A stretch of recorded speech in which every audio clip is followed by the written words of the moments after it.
Conectar con el Creador te llena de inspiración y de fortaleza. Reitera lo grande que es tu propósito y te impulsa a superar lo que te impide cumplirlo. Esta conexión te hace fuerte y receptivo al mundo del conocimiento y las oportunidades que ofrecemos en Antillean Adventist University.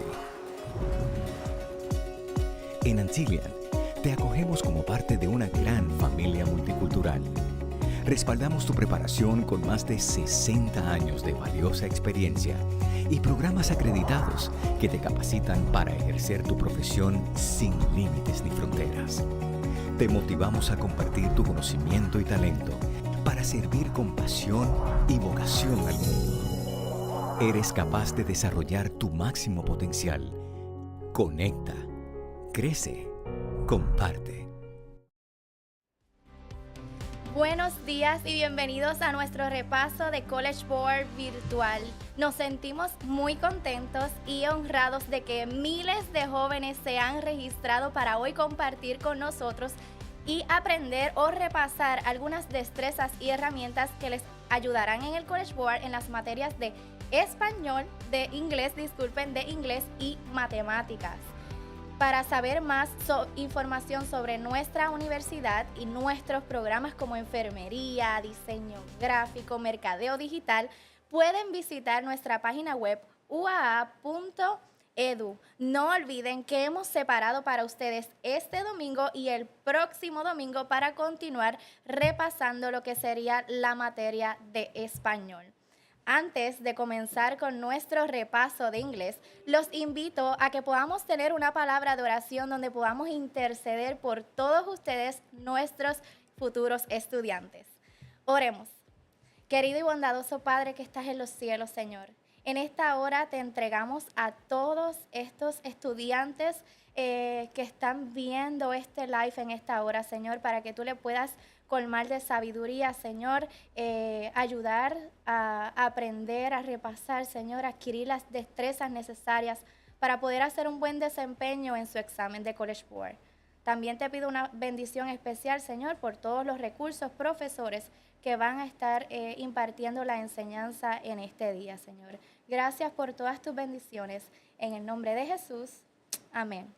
Una vez más, gracias por estar conectado con nosotros. No olvide compartir el live, ya sea de Facebook o YouTube, para que sus demás amigos o compañeros puedan conectarse junto con nosotros. Y en este momento dejo con ustedes a la profesora Awilda Vargas. Good morning, bienvenidos toditos at the beautiful Adventist Antillean University. It's a world of Mother Nature, a world of beauty. And I invite you all to come by and embrace the beautiful Mother Nature here. Muy buenos días, como le presentó mi compañera, mi nombre es Awilda Vargas y nuevamente vamos a este reto donde vamos a aclarar, vamos a discutir todas las destrezas importantes para este repaso de inglés del College Board que próximamente se le va a administrar a los estudiantes que desean entrar a las distintas universidades de Puerto Rico. Bueno, comencemos entonces. We're going to begin with the English College Board Review. It's going to take approximately 2 to 2.5 hours. It's an approximate time, okay? I invite you all, if you have any questions, if you have any doubts, please feel free to write, send a message, an inquiry, whatever you need, you can write, and I will be more than happy to clear any questions or any doubts, okay? So let's begin. First of all, we're going to begin with a brief outline of what we're going to discuss in the next 2 or 3 hours. We're going to begin with the cognates, reading comprehension, the different types of sentences, the parts of speech, which is grammar. In essence, it's 8 parts of speech, okay? The types of paragraph, author's point of view, poetry, and several studying tips that are going to help you, okay? So let's get to it. First of all, what is a cognate? ¿Qué es un cognado? Okay, un cognado, a cognate, is a word that looks similar in 2 languages and they basically have the same meaning. But on the other hand, we also have false cognates. Estos son los cognados falsos. These are words that look similar in 2 languages, but they have a different meaning, okay? What are exact cognates? Here we have a list of several words that are basically the same. The only difference is the way you pronounce them, okay? We have, in Spanish, actor. In English, we have actor. In Spanish, central. In English, central. We have color, color. We have chocolate, chocolate. Doctor, doctor. Hotel, hotel, and so forth. As you can see, they are basically spelled the same. The difference is the pronunciation, okay? And you might ask yourself, why are we beginning with cognates? You will see, okay? Now, here we have a list or several examples of false cognates.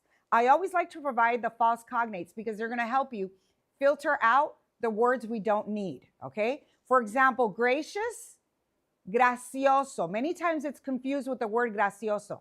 On the other hand, gracioso means funny, okay? In English, it's funny. It's nowhere near what a cognate should be.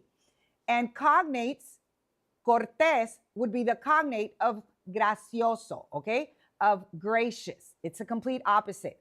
We have the word code, which many times is confused with the word codo. Code means código, and codo means elbow. It's a body part, as you can see in the example, okay? We have the word policy. Many times it's confused with what? With policía, okay? Policía is a police. On the other hand, policy is what? Una política, okay? We also have grocery. Grocery is nowhere near the meaning of grosería. Grosería means rudeness in English, and grocery in Spanish means comestibles. Una compra en un supermercado, okay? Let's continue. Now, here we have a comic strip.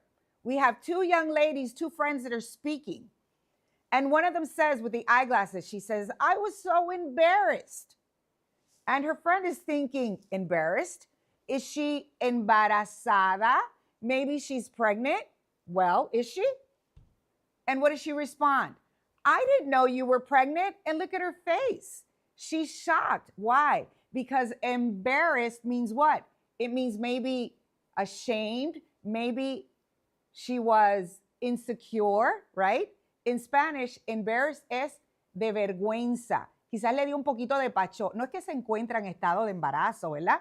Por lo tanto, hay que tener mucho cuidado con los cognados.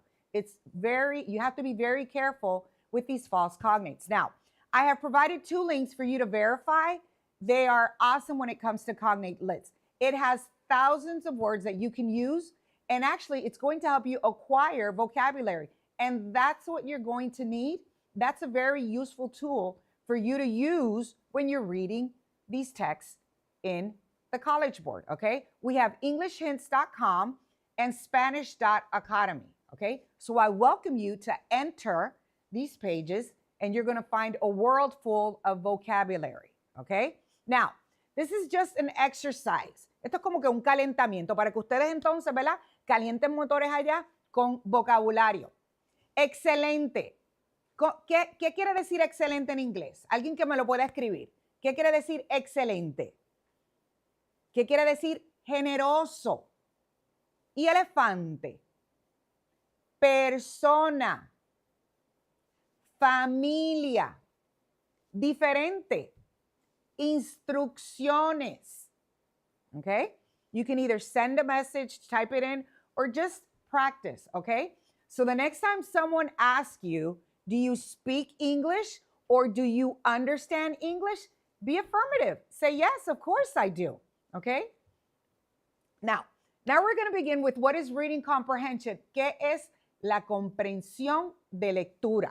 Okay, comprehension is the understanding and the interpretation of what is read. What are you going to read, okay? And to accurately understand all this material, you need to understand, or you need to be able to do three things. First of all, you need to decode what you're reading, descifrar, okay? Second, make connections. Hagan conexiones con conocimiento previo, okay? What you read and what you already know. And finally, think deeply about what you have read, okay? That's called when you reflect on material or a specific selection, a text. That's what we call to reflect on, okay? Try to do that. And if you do that, you're going to begin the process of what? Of reading comprehension. Okay? Now, there are two elements that make up the process of reading comprehension. First, it's vocabulary knowledge. And second, it's text comprehension. So this is where the cognates come in with vocabulary knowledge.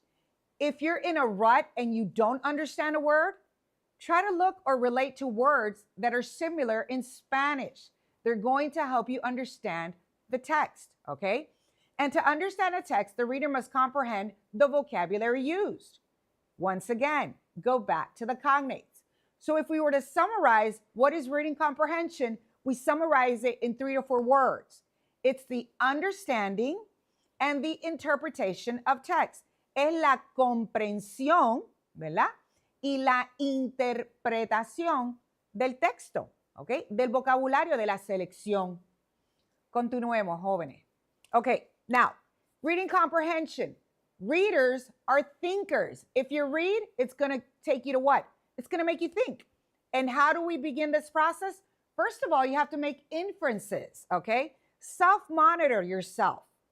Visualize, visualizar, es un cognado, jóvenes. Draw conclusions, conclusiones, llega a conclusiones. Otro cognado. Make connections, conexiones. Otro cognado más, okay?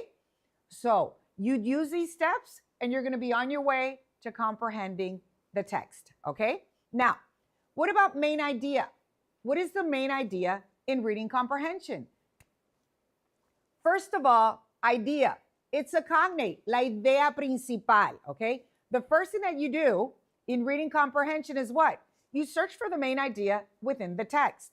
The main idea is the primary point or concept that the author wants to communicate about a specific topic, okay?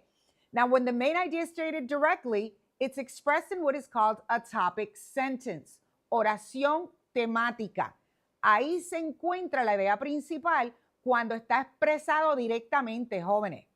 It gives the central idea of what the paragraph is about, and it's supported by details in subsequent sentences in the paragraph, okay? So what do you have to do to find the main idea? First of all, read the paragraph and ask yourself, who or what the paragraph is about? What are we specifically talking about in this paragraph? Another thing you may do is look for the repetition of ideas and look for the repetition of words. That's going to help you find the main idea, okay? Let's continue. Now, what are tips to identifying the main idea or the topic? First of all, identify the topic. ¿Cuál es el tema? ¿De qué estamos hablando específicamente? Okay? Summarize the passage in your own words. Summarize, resumir the passage in your own words. Check the first and the last sentence. Verifique la primera y la última oración porque muchas veces le va a dar, ¿verdad? Una idea de lo que se está hablando. And finally, look for repetition. Repetición. That's a cognate. Repetición de palabras. Okay? Now, tips and strategies. First of all, read the instructions carefully. So when you begin the review, or excuse me, the College Board test, you have to read the instructions carefully, okay? And if you don't understand, what are you going to do? Look for cognates. Look for words that you do understand. Think about the reading selection and its questions, okay? Focus on the questions only. Always read from beginning to end and take your time limit. If you have 60 minutes to answer 60 questions, that means you have 1 minute per question. But if you have 30 exercises and you have 60 minutes, that means you're bound to have 2 minutes per exercise, okay? So make sure you think about that. Also, eliminate answers that you know are wrong or are the least that makes a connection with the text or the reading selection. Muchas ocasiones, jóvenes, en muchas ocasiones, ustedes tienen 4 o 5 alternativas y siempre van a poder eliminar de 2 a 3 alternativas. Eliminate them, okay? Eliminate them. Focus on the answers that are correct or related to the text, okay? And finally, after you've answered each of the questions, and if you have enough time, return to the text to find a justification for each of your answers, okay? Now, what do you do when you're answering questions, reading comprehension questions? First of all, remember to read the entire story carefully. Read it twice to understand. Word association is going to help you understand the selection. Okay? Word association. Asociación de palabras. Okay? Read the exercises carefully to make sure you understand the premise. Miren, jóvenes, it's not the first time that they're going to ask you, what is the title of the text? Don't read the selection if it's only asking you about the title, okay? So tienen que partir de esa premisa, okay? Finally, pay close attention to what? To words that are repeated, such as mainly, best, major, and important. Why? Because these are going to offer specific instructions, instrucciones específicas. Okay, now we're going to dissect a paragraph, okay? What are the parts of a paragraph? It has three parts. First of all, we have the topic sentence, we have supporting sentences, and we finally have the concluding sentence. What is the topic sentence about? This is going to tell the reader the main idea or what the paragraph will be about. The supporting sentence and supporting sentences, these are the subsequent sentences that are going to give specific detail about what? About the main idea, okay? So it's going to give information about what? About the topic sentence, that first sentence. And finally, we have the concluding sentence. This is going to sum up the main idea of the paragraph, okay? So there you have a hamburger, a really nice juicy hamburger, but those are the parts of the paragraph, okay? So now we're going to practice, okay? Now we're going to practice. So I'm going to ask you to turn to page 38 of your manual, and you're going to read the text selection, okay? Turn to 38. These were provided in a link, okay? So if you have any questions, you can write. You can go ahead and write. But it's on section 4, page 38, okay? You're going to have 4 minutes to read the selection, read the text, and answer exercises 27 to 30, okay? So I'm going to give you 4 minutes to begin this practice, okay? Begin.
Jóvenes, para beneficio, ¿verdad?, de aquellos que recién, ¿verdad?, encontraron el pin o el enlace que se encuentra en los comments, ¿ok?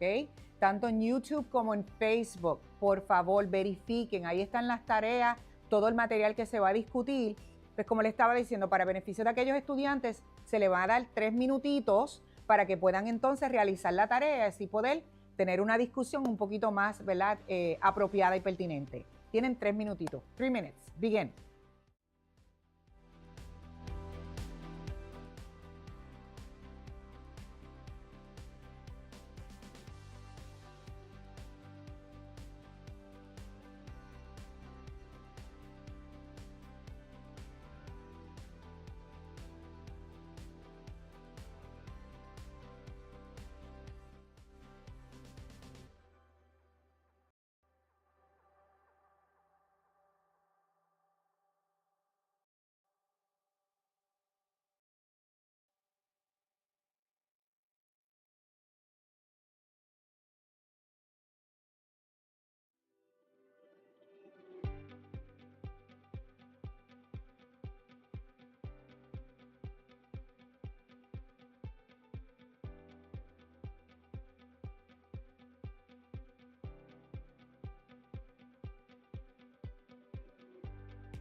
Okay, so let's begin then by discussing exercise 27 of your manual. It's on part 4 or section 4, page 38. It was clearly stated on the top part. I also verbalized it. So if you have any questions, please feel free to write in. Okay, let's begin with question number 27. It says the word way, as used in line 16, most nearly means the. So we have 4 alternatives. The first one says condition or state of affairs. B, manner or method. C, path or route. It can either be pronounced route or route. I prefer route. Okay? And D, distance. So I'm going to give you guys a timeout. Parentheses. Miren, ¿cuántos cognados hay en estas alternativas, jóvenes? Y ustedes dirán, ay, yo no sé lo que quiera decir way. Pero aquí está el truco. Miren, condition, condición. State, estado. Manner, manera. Method, método. Path or route. Path is not a cognate, but route, ruta, jóvenes. Y finalmente, distance, de distancia. So, tenemos 4 alternativas y fíjense, sí sabemos el significado, dejándonos llevar, ¿por qué? Por los cognados. Ahora, el ejercicio dice específicamente línea 16. Let's go to line 16. Line 16, we're going to read the whole sentence. It says, you could feel their driving style. What is style? In English, style. In Spanish, what? Estilo. In their use of brakes and in the way they drove over speed bumps. Okay? Line 16, way, perfectly. Now, what is most nearly? ¿Qué es la palabra que más se parece a esa palabra? Pues miren, ¿qué quiere decir estilo? Otra palabra para estilo en esas alternativas. ¿Quién me puede decir? Estilo es que, muy bien, una manera o un método. So that's the correct answer. Letter B, very good. Manner or method, good job. Let's continue. 28. The purpose of the series of details in the first paragraph is to describe. Propósito, serie, detalles, párrafo, describir. Miren todos los cognados que tenemos ahí. So, what are we going to do here? We're going to look or read the first paragraph because it's talking about this first paragraph.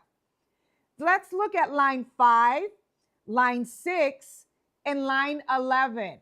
It says, it was a long bus ride away. And line number 11 says, they drove all day and night. So it's repeating what? Something about a specific night, right? Traveling night. So let's see which of the alternatives is correct. A, how the protagonist met the secondary character. No, protagonista. No estamos hablando de protagonistas aquí. Okay. The experience, la experiencia. Specific night, específica, on a bus, autobús. Maybe. How buses function to convey people long distances. Autobuses. Distancia. Maybe. The advantages of cross-country bus travel over air travel. Viajar en autobús. Viajar aéreo. Maybe. Right? Pero ¿qué fue lo que yo le dije a ustedes?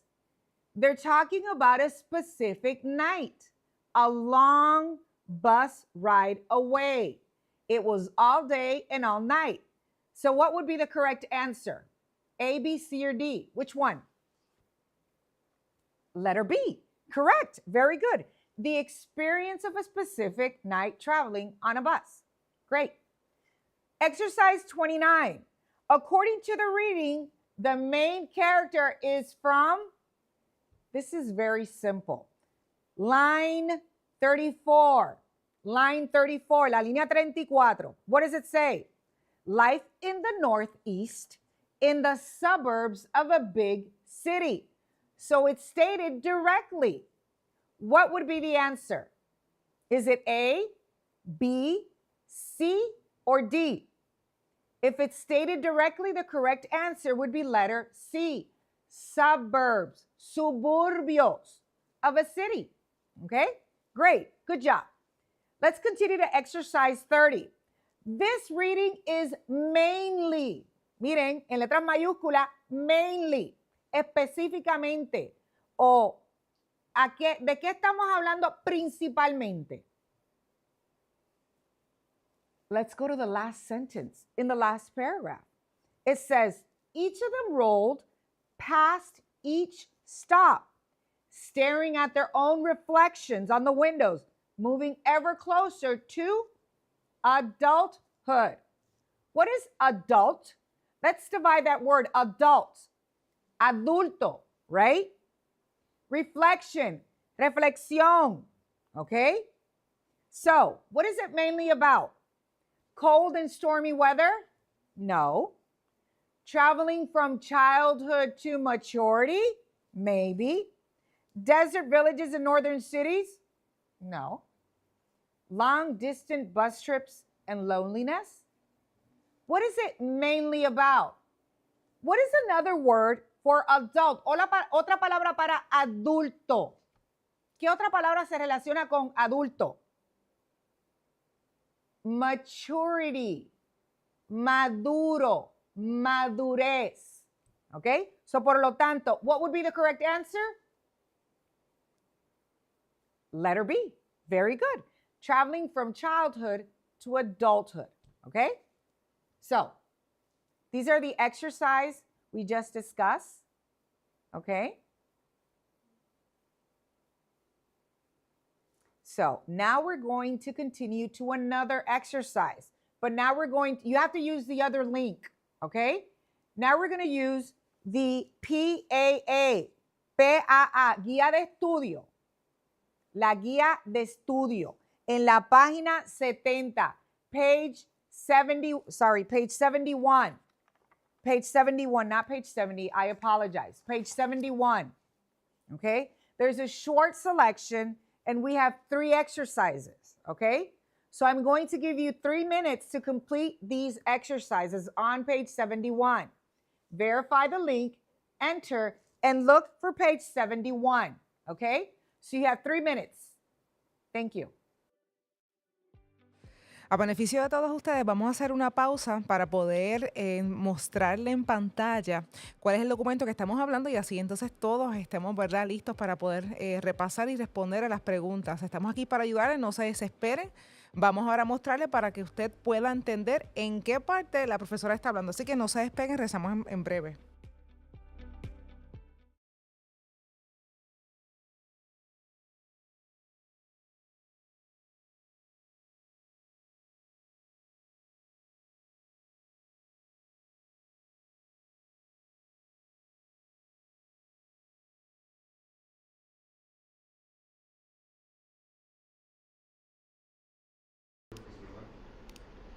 Sí, ese no había notar, pero eso aparte. Sí.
Ok, ahora sí. Acabamos de poner en un enlace y se supone que ustedes abran que dice guía de estudio. Lo acabo de poner en la pantalla. Dice guía de estudio PAA College Board. Por favor, contésteme, digan sí, ya lo tenemos, lo estamos viendo. Entonces, usted tranquilamente va a ir a la página 70. Por favor, confirme si ustedes pueden ver la página 70 y 71. Es lo que la profesora está hablando en estos momentos. Página 70 y página 71. Verifiquen si lo pueden ver. Estamos. ¿Ok? Tranquilos y tranquilas, estamos aquí para ayudarle y ahora sí vamos a continuar con el repaso. Le pedimos disculpas por este inconveniente, pero eso significa que ustedes están conectados con nosotros porque están pendientes, profesor. Así que seguimos con usted. Adelante, Aguila. Regresamos. Nuevamente, disculpa por ese inconveniente, pero estamos en vivo y estas cositas pasan, ¿ok? We're humans, ¿ok? Comencemos entonces. Si ya tuvieron la oportunidad de leer, ¿verdad? La lectura sumamente breve, it's on page 71. Page 71. Dice comprensión de lectura. La ventaja con estas prácticas, ejercicios de práctica, es que las instrucciones están en español, ¿ok? No obstante, los ejercicios están en inglés. Ok, vamos a comenzar. Number 9 dice, the company is looking for. What is the company looking for? First of all, it says an excellent opportunity. Oportunidad excelente. ¿Y una oportunidad excelente para qué? Dice part-time dog walker. Y usted dirá, esto no es en español. Pero miren, jóvenes, ustedes cuando le preguntan a alguien, ven acá, ¿y dónde tú trabajas? Pues yo trabajo en el mesón, pero ¿trabaja full-time o part-time? ¿Verdad que sí? Full-time o part-time. Eso no es español, jóvenes. That's English. Por lo tanto, part-time es que a tiempo parcial. So, sabemos que hay una excelente oportunidad de un empleo a tiempo parcial. So, what are they looking for? If you look at line 3, it says, our business is doing so well that we're looking for the right associates. Associates. In Spanish is what? Asociado. Ellos están buscando asociados. Por lo tanto, asociado es un cognado, associate, asociado. What would be the correct answer? Animals, clinicians, employees, or personal trainers? The correct answer is letter C. Employees, empleados. Very good. Let's continue. Exercise 10. It says, people who are interested in the position need to. Interesados en la posición. Dos cognados más. Okay? What do you need to do? Or what do you need? What do you have to qualify? What must you have to qualify? Have won prizes? No. Like being with dogs? Maybe. Keep making orders? It doesn't say anything about making orders. Associate with businesses? In line 4, it says, applicants must love dogs. So what would be the correct answer? Aquí nos dicen la D. La D? Okay. Let's review that. Y la If B. you love dogs, that means you like being with dogs. So what would be the correct answer? Letter B. Letter B, jóvenes, la letra B. Porque te tiene que encantar, tienes que amar a los perros, ¿ok? A los caninos. Now, if you associate with businesses, te está diciendo que debes asociarte con algún negocio. Pero aquí no menciona eso. Esto sería una respuesta como para confundir al lector. Y entiendo que algunos se confundieron, pero para eso estamos, para aclarar las dudas, jóvenes. ¿Ok? Continuamos. Exercise 11. To apply, interested people must. Para usted solicitar, ¿qué tiene que hacer? Go by the store, wait for an invitation, telephone the office, or email a letter of interest. If you look at the last sentence, what does it say? It says, please apply in person. So, si tiene que solicitar en persona, ¿cuál sería la respuesta correcta? Letter A. go by the store. Good job. Very good. Are there any questions? ¿Dudas o preguntas, jóvenes? No tituben en escribir, ¿ok? Continuamos ahora. Ahora podemos, ¿verdad? Cerrar este repaso, esta guía de estudio. Ahorita, ¿verdad? Luego vamos a regresar a él. Por el momento vamos a darle continuidad entonces al repaso. Continuamos. Let's begin with the types of sentences. This is just a brief overall review, okay? 4 sentences: declarative, interrogative, imperative, and exclamatory. Declarative, it's going to make a statement and it ends with a period. Este va a declarar, enunciar, ¿verdad? Declarative ends with a period. Remember that. Finaliza con qué? Con un puntito. Interrogative, interrogativa. It's going to ask a question. And it ends with what? With a question mark. Interrogar, cuestionar, indagar. Y finaliza con un símbolo de interrogación. Imperative, imperativa. It gives a command or makes a request. And it ends with a period or an exclamation point. It ends with a period, just like the declarative sentence. So you need to be careful. Why? Because the imperative sentence gives a command. If it gives a command, it begins with what? A verb, or it makes a request. And if you're going to make a request, what should the sentence begin with? With the please. Please, por favor, please hand me the salt. Please pass me a pencil. That's a request, okay? Exclamatory, exclamar, gritar. It's going to express a strong feeling. And it's going to end with what? With an exclamation point. Al igual que cuál. La imperativa. The imperative sentence is similar to the declarative and to the exclamatory. What's the difference? That the imperative sentence will always begin with either a please or a verb. Okay? Now that we're speaking about sentences, why not divide the sentences? A sentence is divided into 2 parts, a subject and a predicate. A subject is what? Who or what are we talking about? Who or what the sentence is about. And the predicate, what the subject is doing. Now, remember, if I'm asking you about the subject specifically, it must not include the modifiers. Here we have several examples. It says, Mr. Smith took a walk. Who took a walk? Mr. Smith. What did Mr. Smith do? He took a walk. Remember, the predicate is the verb and the modifiers. So it's always going to include the verb, the action. El predicado es tanto el verbo y sus modificadores. So todo lo que esté antes del verbo es que, ¿de quién o qué estamos hablando? The subject, okay?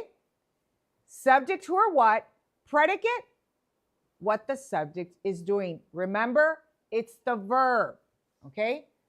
So let's do these 4 exercises. You have 1 minute to complete these 4 exercises. 1 minute.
So let's get to it.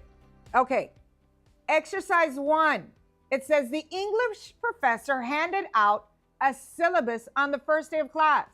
What would be the subject, the specific subject? okay? Do not include modifiers because I'm asking for the specific subject, okay? So, who or what handed out a syllabus? Was it the professor? Was it class or syllabus? What's the correct answer? Letter A. Very good. Good job. Number 2, most universities offer several computer science courses. What is a specific predicate? Remember, the predicate includes verb and modifiers. But I'm asking you specifically for the verb, for the specific predicate. What is it? Universities, offer, or courses? What's the correct answer? Tenemos A, B y C.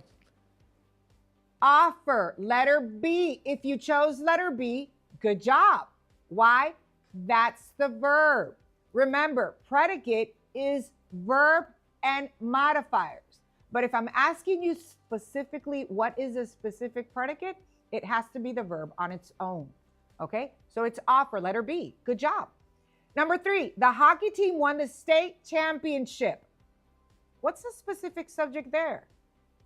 Who or what won the state championship? Is it hockey? Is it team?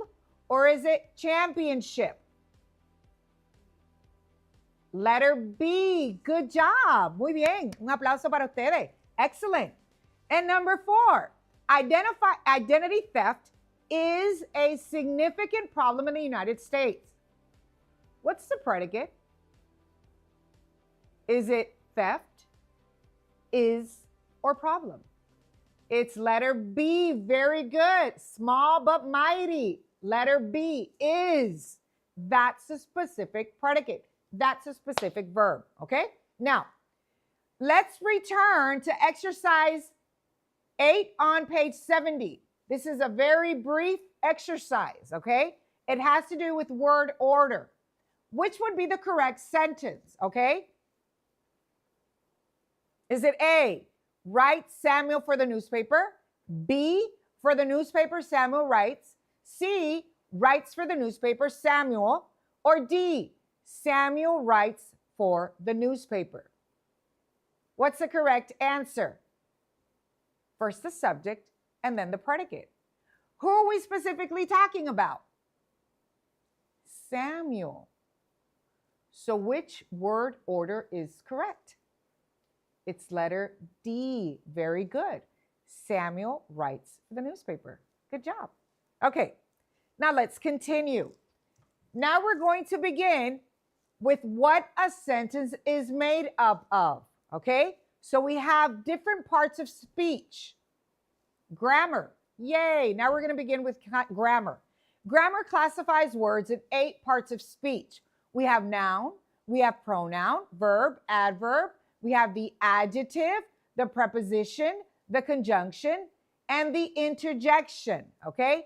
And I want to discuss with you what is fact versus opinion, okay? So let's begin with what is a noun. A noun names a person, a place, or an object, okay? And you can classify them in common nouns, proper nouns, collective nouns, and possessive nouns. There are also countable nouns and non-countable nouns, okay? These are opposites of each other. Common and proper. Common, small caps. Proper, capital letter. Why? Because it refers to a specific person, a specific place, or a specific thing, okay? Those are the ones that are usually the trickiest, okay? We have collective noun. What's a collective noun? It refers to a group of. For example, family, a group of people. Army, a group of soldiers. Class, a group of students, and so forth, okay? Possessive nouns, always going to have what? An apostrophe S. Countable nouns, these are the ones that you can count. For example, 3 chairs, 2 balloons, 4 pencils, 5 dogs, 1 kitty, okay? And countable non-countable nouns are nouns that you cannot count, okay? So, how do we sum this up? Types of nouns. A noun is a word that is used to specify or to identify a person, a place, an object, or an animal. It also includes ideas and qualities. Now, common nouns, brother. Proper noun, what's the brother's name? Charlie. Countable noun, orange. Non-countable noun, sugar. Why? Because you cannot literally count each grain of sugar, okay? Concrete noun, these nouns, you must use at least one of your senses. An abstract noun, you do not use any of your senses. And you may say, I can feel love. I can see love, right? It's still an abstract noun. Why? Because you need to be able to touch. You need to be able to feel it, okay? Compound nouns or collective nouns, okay?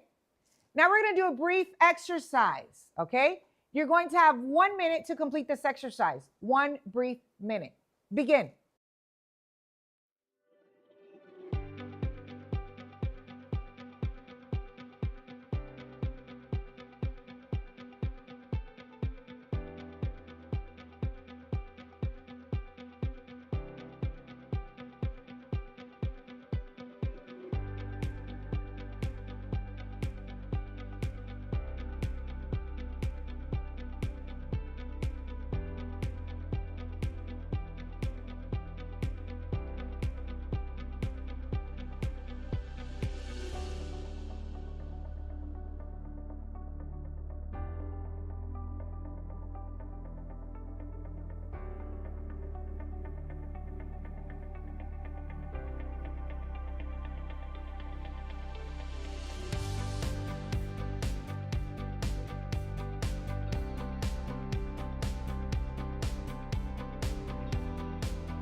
Okay, let's begin.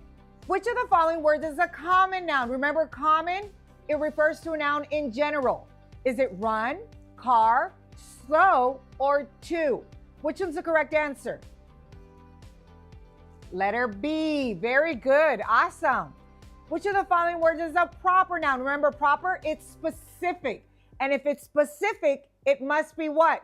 Capitalized. Okay? Recuerden, letra mayúscula como un niño o niña, María, Pedro. Okay? What's the proper noun? Letter B. Awesome. Great job. Miami University. Okay? Antillean Adventist University. Very good. Okay? Which of the following words is a collective noun? De colectivo. Colectivo. ¿Qué es? What is it? Boys, army, shoe, or Miami? It's either A or B. Awesome. Letter B, army. Why? Army is a group of what? A group of soldiers. And boys is simply plural. Okay? We're not asking for a plural noun. Which of the following words is a possessive noun? There's only one correct answer. Why? Because a possessive noun has what? Apostrophe S. Letter B. Muy bien. Excelente. 100 para toditos. Muy bien. Vamos a darle continuidad entonces. Singular and plural nouns. Nouns can be expressed in both singular or plural, okay? And in most cases, all you have to do is add an S to make it plural. But then we have an exception to the rule, okay? Singular nouns that end in S, Z, SH, X, and CH, or CH, sorry. How do you form the plural? By adding to the suffix what? ES, okay? But if it ends with a Y, you have to replace the Y with IES, okay? So those are several examples. Did you see the examples? Now you're going to have a brief exercise where you're going to have 1 minute to prove to me that you saw the exercises, you saw the table. 1 minute, okay? 5 exercises, 1 minute.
Okay, let's get to it. Number 1, put the keys in your pocket.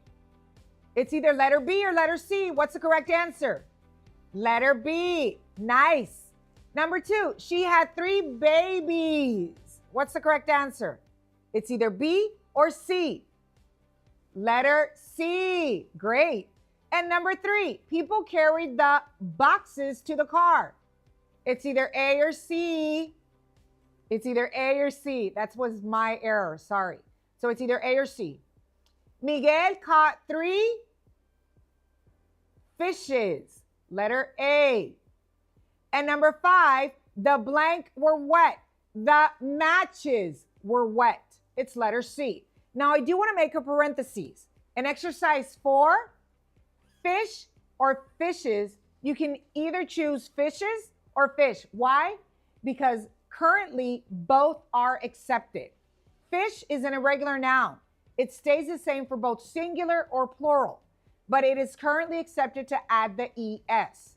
So you can either write fishes or you can say fish for both plural and singular. Okay? Now, let's continue on with the cousin of nouns. Who's the cousin of the nouns? The pronouns. Okay? What's the purpose of a pronoun? To take the place of a noun. This is going to replace a noun. Este es el que va a reemplazar un sustantivo, el pronombre. Okay. This table is telling you how to use it appropriately. Okay? When it's a subject, you can either use I, you, he, she, or it.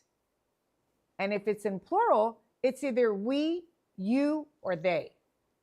Now, if it's an object, it's going to receive what? It's going to receive the action. So if it's going to receive the action, it's going to be in the predicate part of the sentence. Okay? So it's in first, second, and third person. It's you, me, him, her, or it. That's in the singular. But if it's in plural, it's you, them, or us. Possessive, that's when it's showing what? Ownership. First, second, and third, mine, my, you, yours, his, hers, or its. Okay? For example, the cell phone is mine. This is mine. So if it's mine, it's going to be where? It's going to be in the predicate. Okay? It's going to show ownership. Okay? Now we have the demonstrative. This is going to demonstrate. For example, that phone is mine. Okay? This, that, these, and those. Okay? Those pencils belong to me. Indefinite. This does not refer to a specific person, thing, or amount. It's not going to refer to that. So it's going to be an indefinite amount. Another, everything, each, nothing, both, few, some, and so forth. Okay? Are we good? Now we're going to continue with the most important grammatical structure. This would be the noun. Why? Because the verb, the verb. Why? Because the verb is action. It's what's going to make what? The sentence move. It refers to what? To action, la acción. It's a word that tells what something or someone does. Okay? It's an action word. For example, sit, laugh, run, sing, la la la, right? That's action. These are usually found where? In the predicate. Estos siempre van a estar ¿dónde? En el predicado, jóvenes. Remember subject, predicate? Well, this one will always be in the predicate. Verbs specify what? Action or links the subject to a complement. Okay? And the tense of a verb indicates what? Indicates time. The time that the action happened. And we have 3 simple tenses: past, present, or future. We also have the helping verb to be. So let's discuss each verb tense. First of all, what is each person doing? Think. I can at least identify 10, 12, 15 maybe verbs. What are they doing in general? What action can be seen? Reading, gazing, smiling, eating, twirling, swimming, exercising, embracing, hugging, singing, right? Fighting. What other verbs can you find? Okay. Let's continue with the verb to be. This is a very unstable verb. It is very, very unstable. Why? Because in its natural state, it's barely used, rarely used. Now, when it's in a pronoun, when you change the noun to a pronoun, so it'll be easier for you, you can actually understand easier what verb tense or what verb to be to use appropriately. In this case, the present tense, it would be am, are, and is. And if it's past tense, it's either was or were. Okay? Now we're going to do a brief exercise. Use to be as an auxiliary verb in the following sentences. How would you use to be in the present? Let's go back. Look at the table. Am, are, is. Okay? You are working. We are dancing. He is running. Okay? What about past tense? She was speaking. They were studying. I was painting. Very good. Let's continue. Simple present tense. Simple present tense. What do? You add an S to most of them. But you do not use an S if it's in plural. Now, this is a very common mistake. You see that the subject is singular and you write the verb without the S. That's a very common mistake. So be careful, okay? For example, she swims every day. I swim every day. She or it, you must add an S to the verb if it's present tense, okay? But you do not add an S to the verb if it's we, you, I, or they, okay? Let's practice.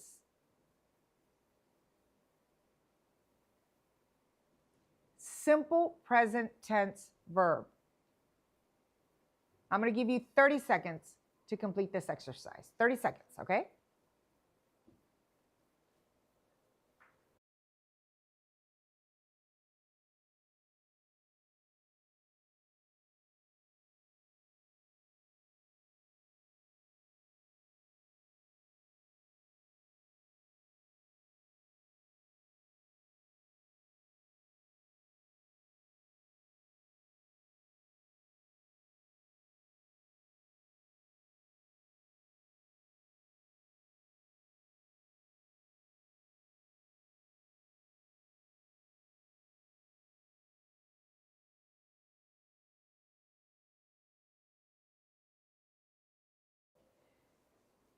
Did you have enough time to complete the exercises? Let's begin.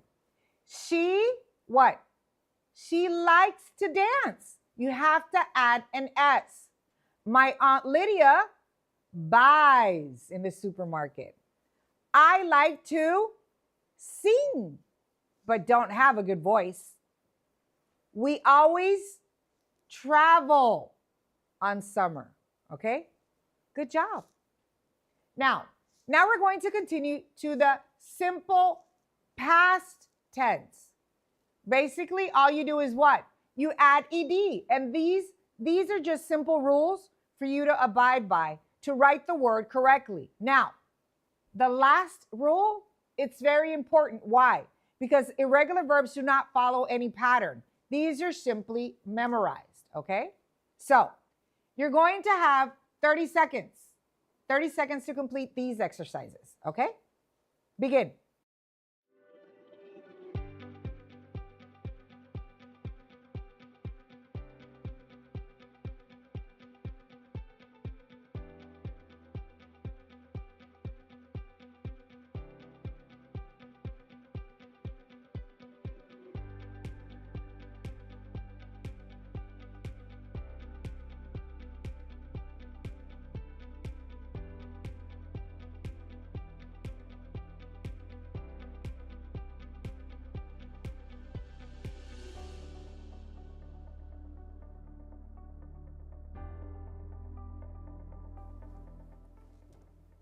So let's begin. Number 1, she cried all night when she lost the game. What about number 2? He what? It's not put it. No, it stays the same. He put the books under the chair. Number 3, he dyed his hair blonde. Number 4, after I worked nonstop for 3 days, I finally got a day off. Number 5, it's already answered. It snowed. And the last one, I committed to have the report by Friday noon. Okay? Let's continue. Simple future. Basically, all you have to do is what? Add will. But there's an exception. Why? Because they're two different future tenses. One is expressing probable occurrence, and the other one is what? Action that is planned. And if it's planned, what do you use? Be going to when the action is planned. Okay? So let's do these exercises together. Let's do it together. Remember, if it's planned, you have to use what? Be going to. And if it's a probable occurrence, you use will. Okay.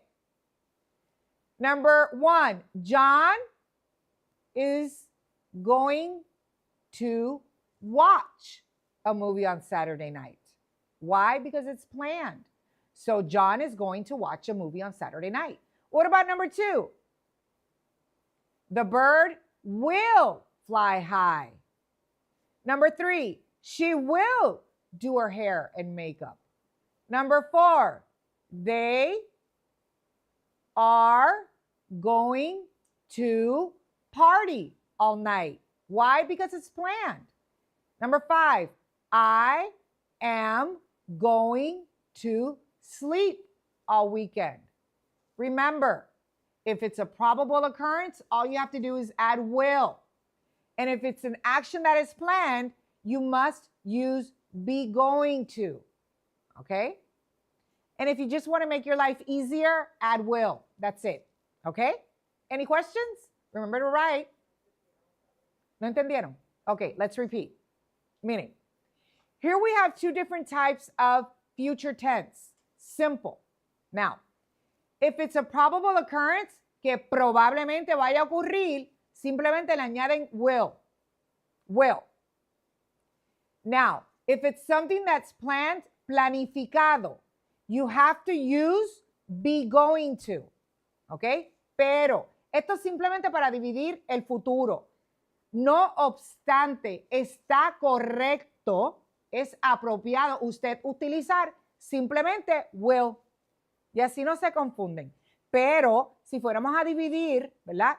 Uno es probable, el otro es planificado, sí se tiene que utilizar esa diferencia. Pero se acepta el que usted utilice simplemente will antes. Le voy a dar el ejemplo con los ejercicios. Usted puede decir, John will watch a movie on Saturday night. Y está correcto.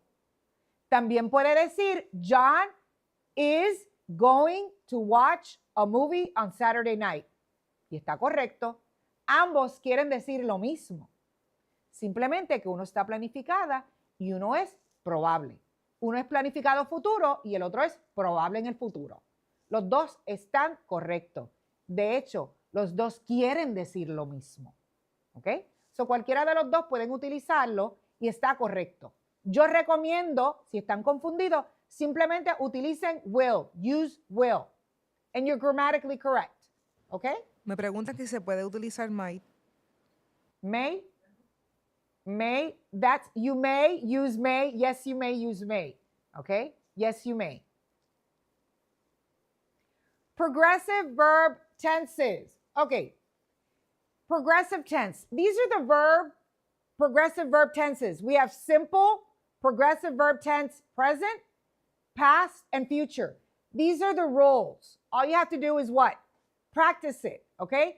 And if I'm not mistaken, there are exercises for you to practice in the original presentation sent. We're not going to discuss it today because I do want to emphasize on other subjects, but I do invite you to practice it in your spare time, okay? The progressive verb tense is formed by using be and the ing form, okay? The present progressive formula, be form in present. It's either am, is, and are, plus the ing form of the verb. For example, they are studying for midterm tests. The past progressive formula is be form in the past, was or were, plus the ing form of the verb. For example, they were studying for midterm test, okay? And the future progressive formula is the future progressive plus will plus the be ing form of the verb. They will be studying in group, okay? And the future progressive, which is planned, it's be going to plus the verb. They are going to study tonight. All you have to do is practice the exercises provided, okay? Let's continue. Now we're going to go to the adverbs. And as Henry James once said, I'm glad you like adverbs. I adore them. They are the only qualification I really much respect. Okay? Y ustedes dirán, es un disparate, pero son adverbios, jóvenes. Okay? Now, what is the purpose of an adverb? It's going to modify other parts of speech. What are the parts of speech? Specifically, the verb, the adjective, and other adverbs. Okay? They can also be constructed by simply adding what? ly to the end of the word. For example, quick, quickly. En español es mente. Por ejemplo, rápido, rápidamente. Esos son adverbios en español. Se le añade mente. M-E-N-T. En inglés se le añade L-Y. Quick, quickly. Now, adverbs modify verbs by describing how, when, or where the action of a verb took place. For example, the boys ran quickly. How did they run? It indicates how. So it's quickly. I will go later. Ask the verb. When? Later. Later would be the adverb. It's indicating when. I am staying locally tonight. It's modifying what? Staying where? Locally. Okay? It's indicating where. Adverbs also modify other adverbs. Adjectives, I apologize. The girl is very pretty. The adverb very, it's modifying the adjective pretty.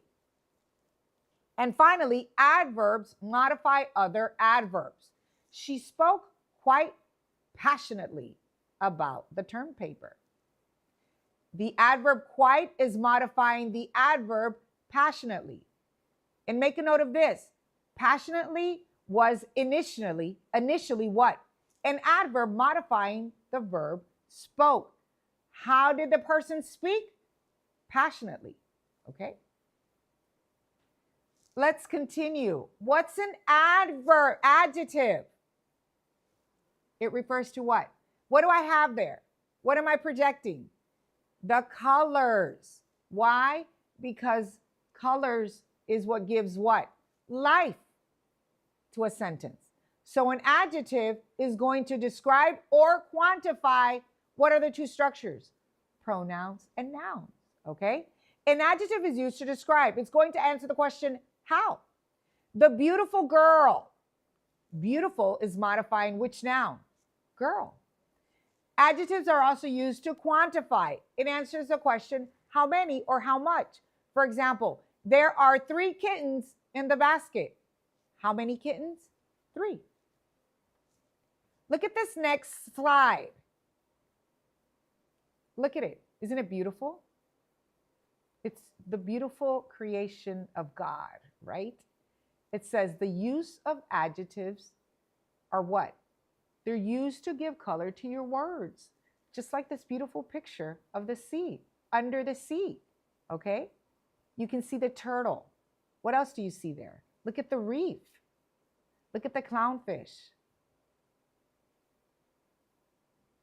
The beauty of underwater. That's what we want to project or bring out in your words. When you're speaking, when you're writing, that's the purpose of an adjective, to bring it to life, to give color.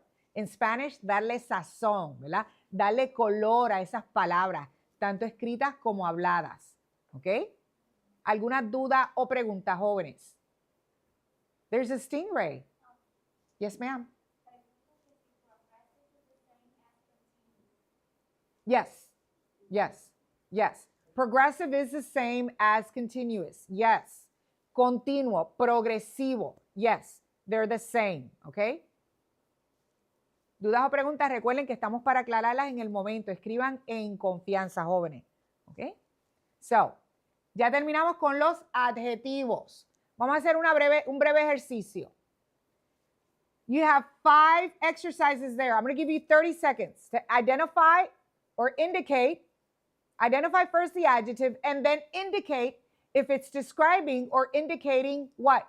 Quantity. Okay? Begin.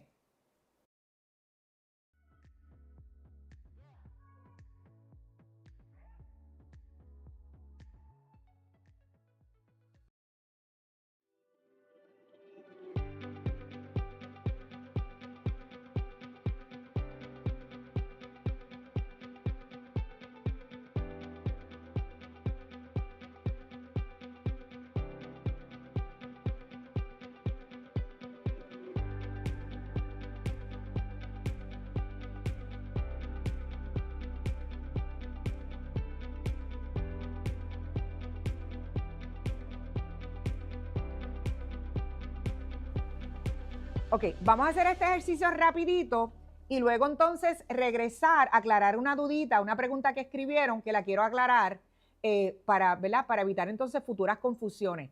Pero primero vamos a culminar con esta práctica. Number 1, I like large cars. Vamos a identificar primero el adjetivo, ¿verdad? What's the adjective? Large. Very good. Now, what is it doing to the noun? How is it modifying it? Is it describing it or is it indicating quantity? It's describing it, okay? Number 2, the wall has bold colors. Bold is the adjective and it's describing the colors. There are many people in the party. Many is the adjective. Very good. And it's indicating what? Quantity. Very good. Number 4, I want a big house. Big is modifying which noun? House. Big indicates what? Description. My neighbor has 4 dogs. Automatically, when you see a number, it's an adjective that indicates quantity. Okay. Now, let's go back to the question that one of the students has. Nouns are modified, or excuse me, adjectives modify nouns. An adverb modifies a verb. El adverbio modifica el verbo, ¿ok?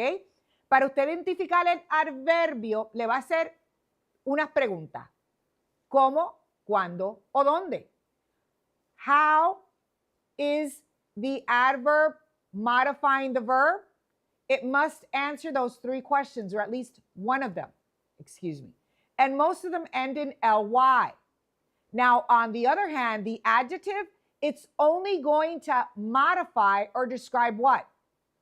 A noun or a pronoun, okay? So it's very important for you to distinguish verb, adverb, adjective, noun, okay? So the adjective is going to modify a noun or pronoun, and the adverb, the word says it, adverb is going to modify what? A verb, okay? So if the question's answered, please let us know. And if you still continue to have any questions or doubts, please feel free to write, okay? Now we're going to turn to page 70 once again. Okay, once again, page 70. I'm going to give you 1 minute to answer these 2 exercises. Exercise 2 and exercise 5. Begin.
Exercise 2. My grandmother is very blank. She's only 50. Which would be the correct one? Very good. Letter C. Great job. My grandmother's very young. Like me. Very young. She's only 50. Very good. And exercise 5. The garden has, what is it? A, B, C, or D? Letter B. Great job. Woo, woo, woo. Nice job. The garden has 6 tall, beautiful trees. Very good. Muy bien. Dominamos. Dominamos los adjetivos. Let's continue. Preposition. What is preposition? This is going to indicate the relative position of the object. So if we speak about relative position, we're not speaking about a specific position, okay? For example, the girl is in the house. What's the position? In. That would be the preposition. There's also preposition of time. This is going to indicate when something happens or will happen. I went to sleep at 9 p.m. There are prepositions of place. These are going to indicate where something is positioned. For example, I will be back before 3 p.m. And there's also preposition of directions, how an object or a person moves from one point to another. You don't need to know how the different types of prepositions, okay? But what you do need to know is how to properly use these prepositions, okay? The last example says, Jane is walking towards the river. Jane is walking along the river. Okay? Now, this is simply for your benefit, okay? You don't have to practice. You don't have to, this is something I provide because it's not the first time that I hear students say, I have an appointment on 9:30 a.m. It's not on, it's what? It's at 9:30. I have an appointment in 9:30. No, it's not in, it's at. Okay? So this is simply for your benefit. How to use the prepositions on, in, at correctly. Okay? This is for your benefit. Let's continue. Conjunctions. What is a conjunction? What is it used for? It's used to join two words, sentences, phrases, or clauses together. Now, coordinating conjunctions join what? Clauses that are equally important. And the most common conjunctions, for, and, nor, but, or, yet, and so. Those are the most common ones, okay? But we do have other conjunctions. These are called correlative conjunctions, that these are going to work together to coordinate the two items. For example, both, either or either, it's pronounced both ways, neither or neither, and the word whether, okay? Now we have a brief exercise here. You're going to have 30 seconds to complete, okay?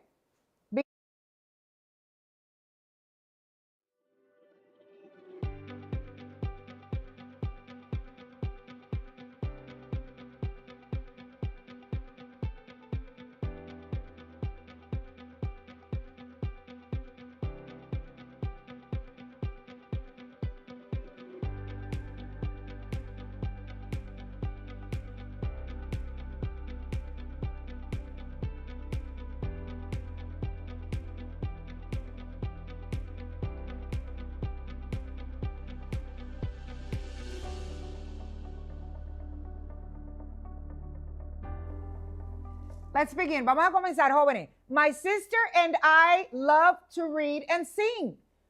We have two conjunctions, and they're the same conjunction. What's the conjunction? And. Muy bien. Very good. She loves to draw, but does not like to paint. What's the conjunction? But. Very good. You can choose between a party or a dinner. What's the conjunction? Or. Muy bien, very good. He won the race, yet he did not seem happy. What's the conjunction? Yet. Muy bien, awesome. Libraries are quiet. So they're the ideal place to study. What's the conjunction? So, very good. Muy bien. Excelente. Let's continue. Now we have the indefinite articles a, and the definite article the. Now, the purpose of the article in the sentence is to indicate a noun and specify its function. They're classified in both definite and indefinite. And articles are always positioned where? Before a noun in a sentence. Now, the indefinite articles a and, they're going to refer to an unspecified member of a class. For example, a is used before a word that begins with what? With a consonant or a consonant sound. For example, I want a house. A is the article. The indefinite article an is used before what? If it begins with a vowel sound. For example, I want an apple. I want an octopus. I want an umbrella. Okay? The definite article, that's going to refer to specific objects. Okay? For example, I want the red apple. It's specifying which apple. Okay? And finally, the interjections. Woohoo! That's an interjection, okay? An interjection is a word or utterance that expresses emotion. It's used to add emphasis or effect and can be omitted without changing the message of the sentence. For example, whoops, I didn't see you there. Or, bam, the door hit her in the face. Ven, que va a expresar una emoción. And most times, the interjections are followed by what? An exclamation point to signal what? Strong emotion. And here we have a series of examples. Geez, congrats, ha, yay, hooray, yikes, wow. Those are all examples of interjections, okay? Let's continue. Here we have the WH, la famosa who, what, when, where, why, how, whom, okay? What? It's used for information. When? That's used for time placement, okay? These are the questions you ask for information or for time placement. Why? You need an exclamation. Why were you late? Where? You want to know where somewhere is, a place. Where is the restaurant? Whose? It refers to ownership. Which? You're going to have a choice. And who or whom? It's either person or people. Who is used as a subject and whom is used as an object. Okay? Next. Now we're going to go to fact versus opinion. If it's a fact, it has to be verified. Tiene que ser verificado. Fact es de hecho. Opinion o opinión, un cognado, jóvenes. Okay? So a fact, it has to be verified. Si es un hecho, tiene que ser capaz de qué? Ser verificado. And it's based on research or an observation. Okay? Verification, it is possible. Se tiene que verificar. It's universal and it's not debatable. No se puede debatir. ¿Por qué? Porque es real, es verdad. And it has the power to what? To influence. Okay? Now, on the other hand, we have the opposite. An opinion, una opinión. It's either a belief or a judgment about something. And it's based on what? Personal view. It cannot be verified. No se puede verificar. ¿Por qué? Porque es una opinión personal. Okay? The verification is not possible, and it varies from one person to the next. Okay? It is debatable. And it also what? It also has the power to influence. Okay? Now, there's an exercise on page 72, but I have it here as an example. Okay? You don't have to search in the booklet. I have it here as an example. It says, which of the following expresses An opinion. Read the alternatives. The Anasazi built great complex structures with over 200 rooms. B. The Anasazi were North America's greatest ancient civilization. C. Anasazi settlements were scattered over Utah and neighboring areas. And D. Anasazi roads spread out from Chaco Canyon to the nearby region. Now, if we're looking for an opinion, it's either going to be A or B. A or B. But we have to eliminate A. Why? Because it's giving you a specific amount of rooms. So the only option for an opinion would be which one? Letter B. The Anasazi were North America's greatest ancient civilization. Okay? Are there any questions? Are there any questions? Okay. We're going to take a brief break so that you can stretch your arms and stretch your legs, walk around the room, drink some coffee, drink some water. And while you do that, I will take in the beauty behind me of Antillean Adventist University. Okay? See you shortly.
Tú eres único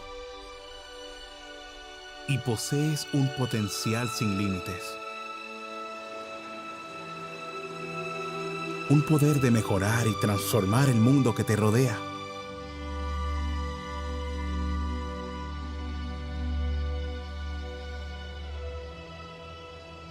Tu mundo.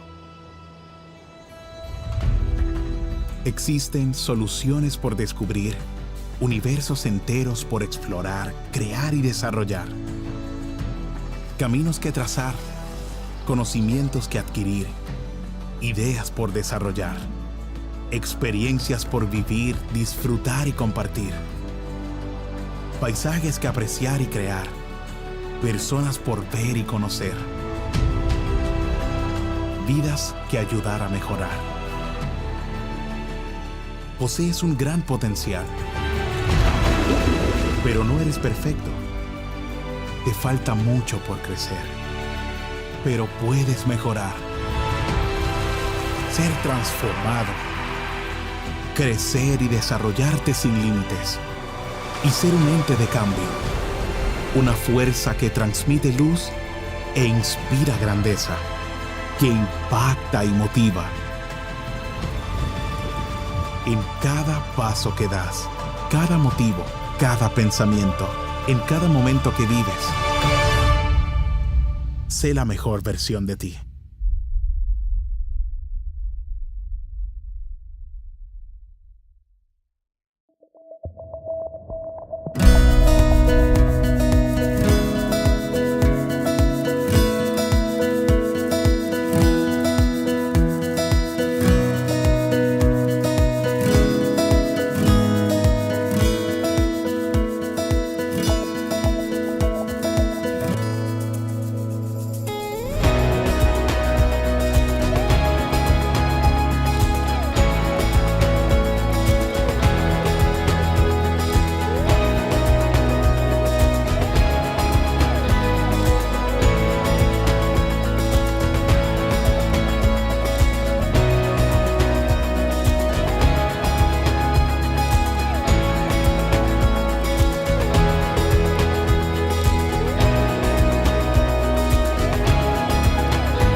Welcome back. Bienvenidos, ¿verdad? De regreso nuevamente con esta encomienda, okay?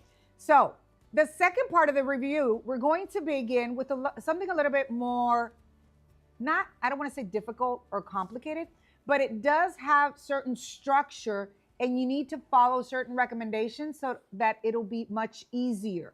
And always remember cognates. Use previous knowledge. Now we're going to go to in-depth with what is reading comprehension, reading text, and vocabulary comprehension, okay? So let's begin with the different types of paragraphs. There are 4 types of paragraph. We have the descriptive, we have the narrative, we have the expository, and we have the persuasive paragraph. Descriptive, la misma palabra se lo dice, describe, descriptivo, un párrafo descriptivo, okay? So this type of paragraph describes something and it's going to show the reader what a thing or a person is. And it's usually going to what? Use words that appeal to what? Your senses, okay? So it's going to be touch, smell, sight, sound, and taste. Those are your 5 senses. So if you can see or feel that the reader is using words related to your 5 senses, it's a descriptive paragraph, okay? What about the next one? The narrative. The word says it. Va a narrar. This type of paragraph, it's going to tell a story. Narra un cuento. And there's a sequence of the action. There's going to be a beginning, a middle, and an end to it, okay? So the paragraph is going to be clear in what? In sequence, okay? The expository paragraph. This one is going to explain something. It's going to provide what? Instructions, instrucciones, jóvenes. So si hay un proceso o hay instrucciones, it's what? It's expository. It could also describe a process and move the reader, how? In a step-by-step method, okay? This is going to require what? Research. And it's possible that the writer is able to rely on his or her own knowledge and expertise, okay? Finally, we have the persuasive paragraph. What is that going to do? The word says it. Persuadir, convencer, jóvenes. This is going to try to get the reader to accept what? A particular point of view or understand the writer's position. So don't forget that, okay? Point of view, because later on, we're going to touch base about what is author's point of view, okay? So there we have 4 types of paragraph. Descriptive, descriptivo. Remember your senses. Narrative, narrar. It's going to tell a story. Expository, okay? It wants you to take the author wants the reader to take his or her what? Position of point of view. Okay. Now we're going to have an exercise. I need you to read it carefully, okay? You're going to have 3 minutes, but it's because I want you to read it carefully, okay? Begin.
Welcome back.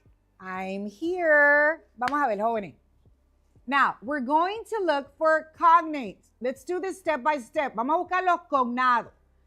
What are we specifically talking about? What's the first word? It's a cognate. La primera palabra, ¿cuál es? Inmigración. Muy bien. Inmigración. Ya tenemos el tema. Inmigración. ¿Seguido de qué? Contributes. Contribuye. Otro cognado. And it's contributing to what? The last two words of the sentence. American economy. Economía americana. Ya tenemos el tema, jóvenes. La inmigración contribuye ¿a qué? A la economía americana. ¿Y de qué manera? Look what it says. Costs created by legal immigration. Costos creados, legal, inmigrante. Benefited, beneficio. Talents, talento. Ambition, ambición.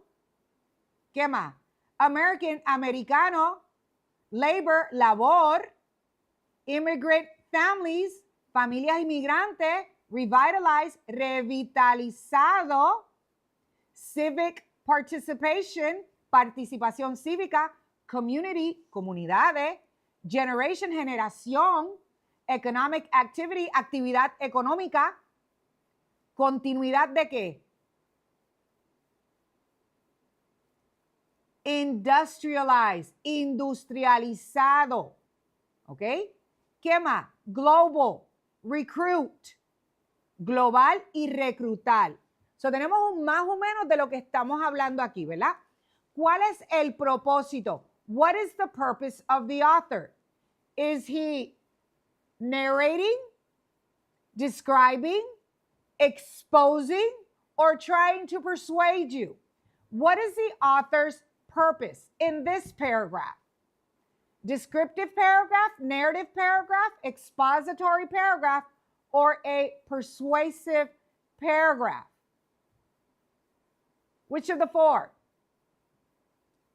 It is a persuasive paragraph. Very good.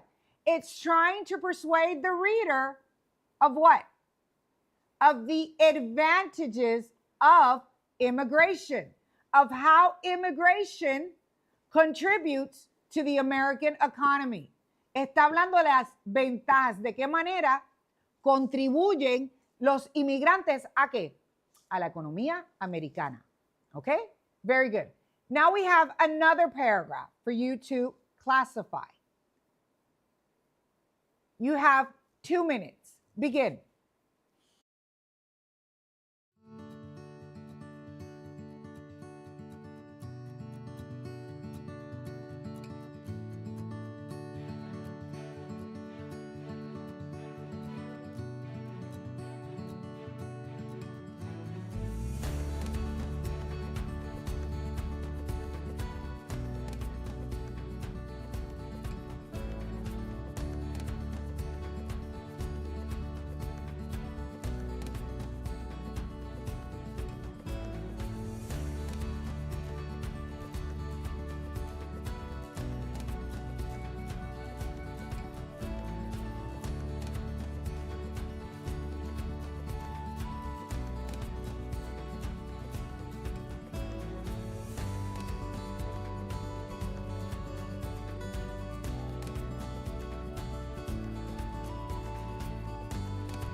Regresamos, jóvenes. Ok, me voy a inclinar ¿con quién? Con mi amiguita Isabel, que te leí, ¿ok? Muy bien.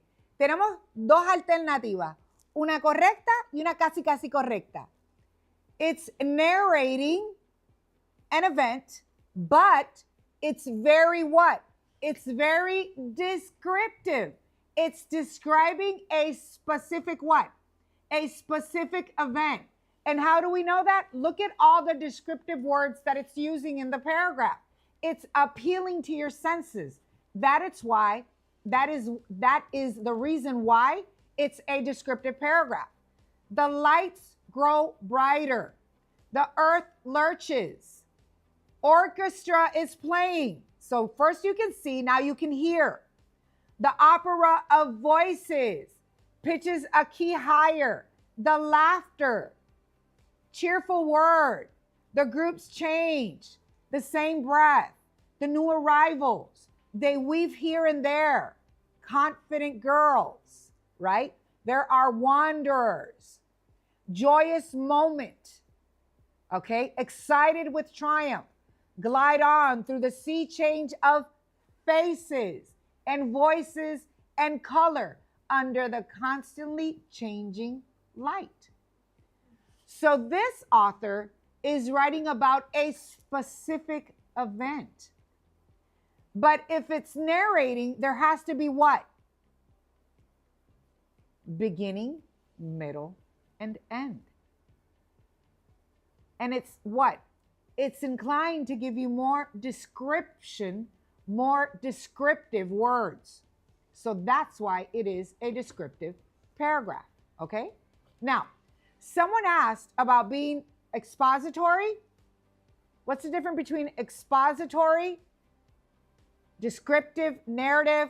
Well, you know what? Expository, it takes you by a step by step. A narrative, it's narrating a story. It has to have a beginning, a middle, and an end. And descriptive, the word says it. It has to be very descriptive. It's going to appeal to what? To all your senses, because it's describing a specific moment, a time, an event, an occasion, okay? So this one specifically is inclined to be a descriptive paragraph, okay? So now we're going to take another brief break because we're going to present what is the author's point of view and what skills you need to identify the point of view, the author's point of view specifically. So I will be back shortly, okay? See you in 2 to 3 minutes. Thank you.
Okay, welcome back. Welcome back. Now, let's begin with author's purpose and point of view.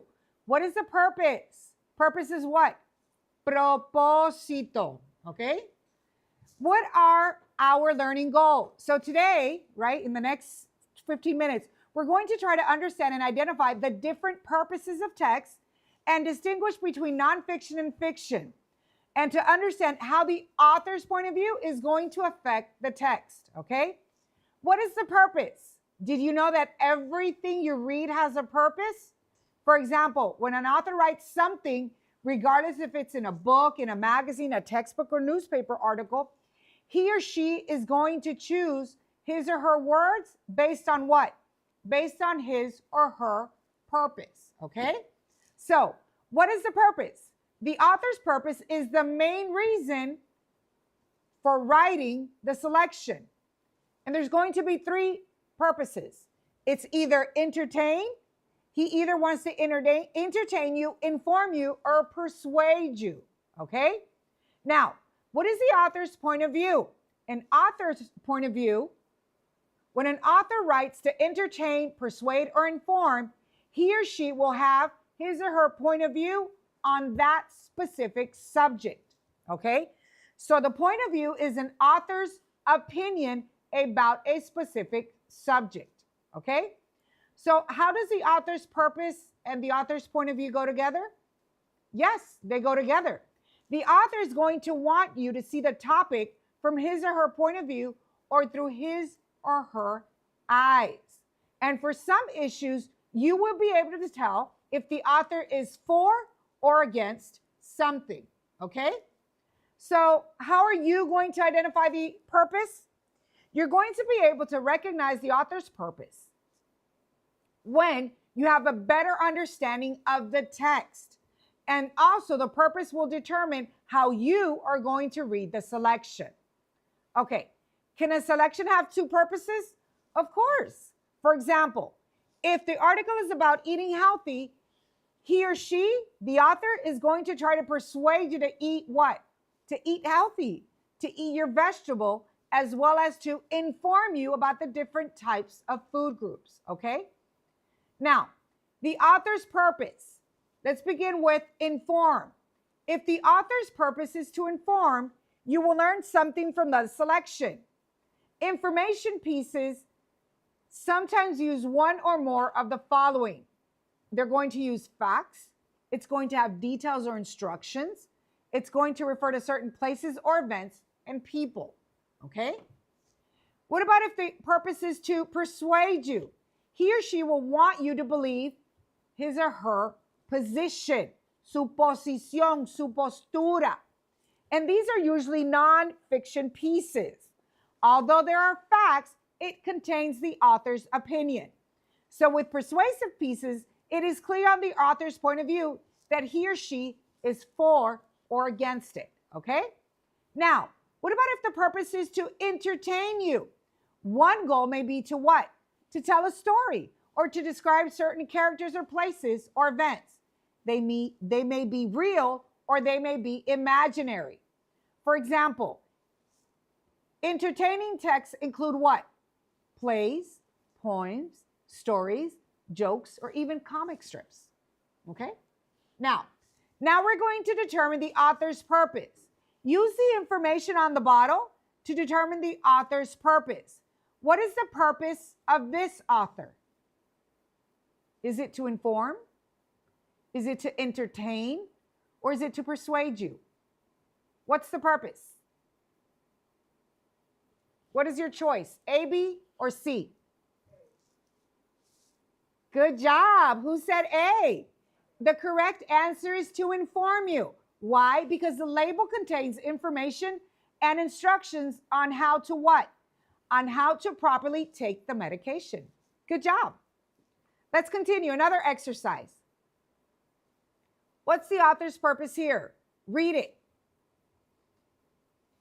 His face appeared in the window. She knew he had been the cause of her waking at 3 a.m. Was she seeing things? Was his face real? She tried to lie still and decide what to do. Just then, the window shattered. She flew across the room to the hallway and straight into her mother's room. So what's the author's purpose? Is it to inform, to entertain, or to persuade? What is it?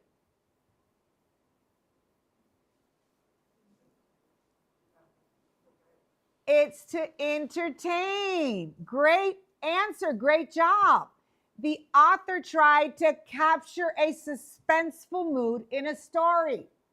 And it's probably fiction, right? So it wants to what? To entertain you, okay? Can you identify the author's purpose in this selection? Okay, I'm going to give you 30 seconds to read it.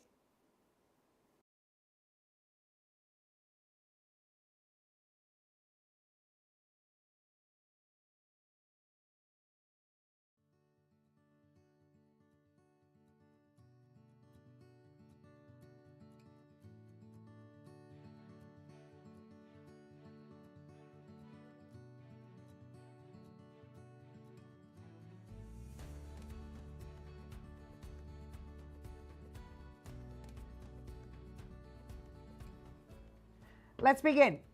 What's the author's purpose? What is it talking about? It's recommending. Está recomendando, ¿verdad? ¿Qué está recomendando? Reading, lectura. So, the last sentence says, turn off the television and read a book.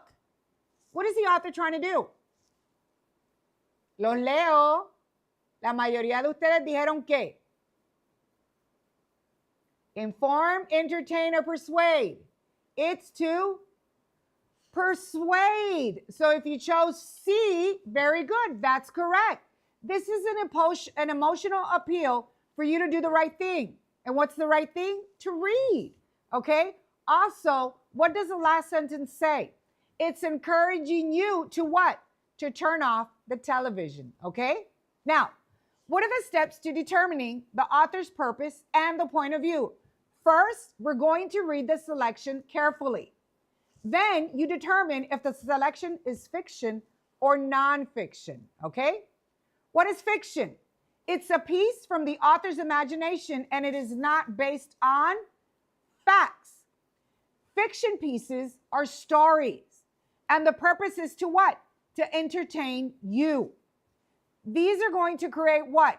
A mood or a feeling you get for reading the selection. And the mood could be anything from happy to sad, maybe scary, peaceful. It all depends, okay? What's the opposite of fiction? Nonfiction.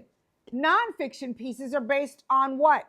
On facts, an author's opinion about a subject. These nonfiction pieces could be biographies.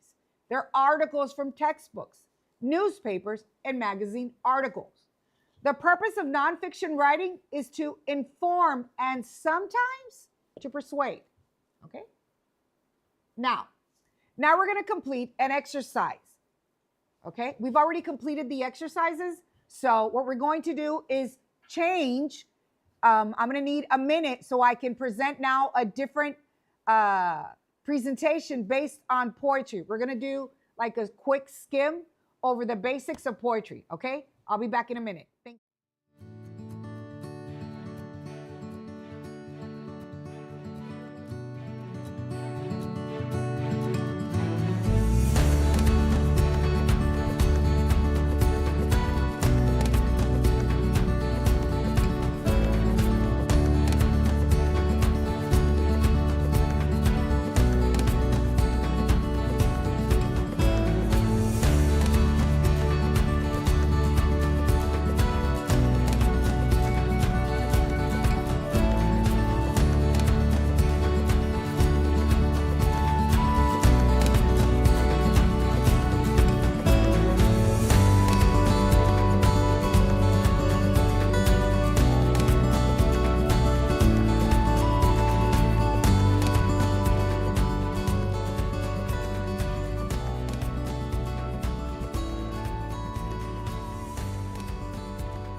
Now we're going to enter the world of poetry. I love poetry.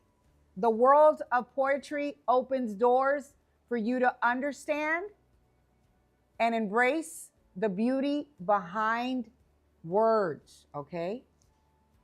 The complications of words. I love it. Okay, let's begin. Now, there's different types of poetry. We have dramatic poetry, we have narrative poetry, and we have lyrical poetry. The most common one, guess which one? Lyrical. Why? Because those are songs, son líricas. Ustedes han escuchado cuando dicen, tírame una lírica, cántame una lírica. Those are poems. These express personal thoughts and emotions. The narrative poetry, it's going to narrate. So what is it going to do? Tell a story. And the dramatic poetry, it's going to dramatize, right? There's going to be a lot of drama action using dialogue or monologue, okay? An example of lyrical poetry, these are songs. They express emotions, they're going to appeal to your senses, and often could be set to music, okay? So here we have different examples. The next one, what do we have? We have figurative language, okay? When the author of a poem writes something but doesn't really mean it literally, okay? And we have several types of figurative language. 3, we have the metaphor, we have the simile, and the personification, okay? Let's explain each one. The personification is when human-like qualities are given to an animal or an object. For example, an overly gregarious puppy. They're giving human qualities to whom or to what? To the puppy. A decrepit old car. The car cannot be decrepit. That's a human quality, okay? So that's called personification. Next, we have similes. What's a simile? It's when you compare something using like or as. That's the easiest one. Why? Because once you identify like or as, automatically that's a simile. The dog is like a cuddly bear. Maria is busy as a bee. Those are 2 examples. Now we're going to go to the metaphors. The metaphor is just like a simile. The only difference is what? It doesn't have like or as. So it's a comparison also, simply not using like or as. For example, "Oh, bright angel, speak again." Another example, Juliet is the sun. This is taken from Romeo and Juliet, okay? William Shakespeare. Famous poem, right? So, can Juliet be the sun? No, she can't. But that's the way he described her, okay? You can also say Juliet is like the sun and turn it into a simile, okay? Now, what is narrative poetry? Narrative poetry is a poem that's going to tell a story. So it often has what? The elements of a story. Often narrative poems have what? A rhyme scheme, okay? Imagery, what is imagery? The word says it. It refers to images. In a poem, you can often see the images the author writes. For example, the spring flowers, vibrant, electrified with the newness of spring. So here you can see the image of what? Of beautiful spring flowers, okay? And it's going to appeal to what? To your senses, sus sentidos, jóvenes, okay? Basically, it's when the author provides visual pictures as you read, okay? That's imagery. Now we have dramatic poetry. It's a poem where the speaker is someone other than the poet themselves. And it includes character and dialogue, okay? What about irony? What is irony? When something that wasn't expected happens, or when one of the opposite happens, okay? When you expect something to happen and all of a sudden the complete opposite occurs, that's irony, okay? Zip, zoom, bang, boom. What's that? That's onomatopoeia.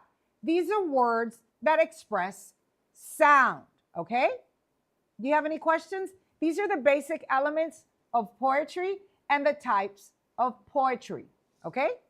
So now we're going to switch back to the next presentation, okay? I'll be back with you briefly. Give me 1 minute.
I'm back. Now, briefly,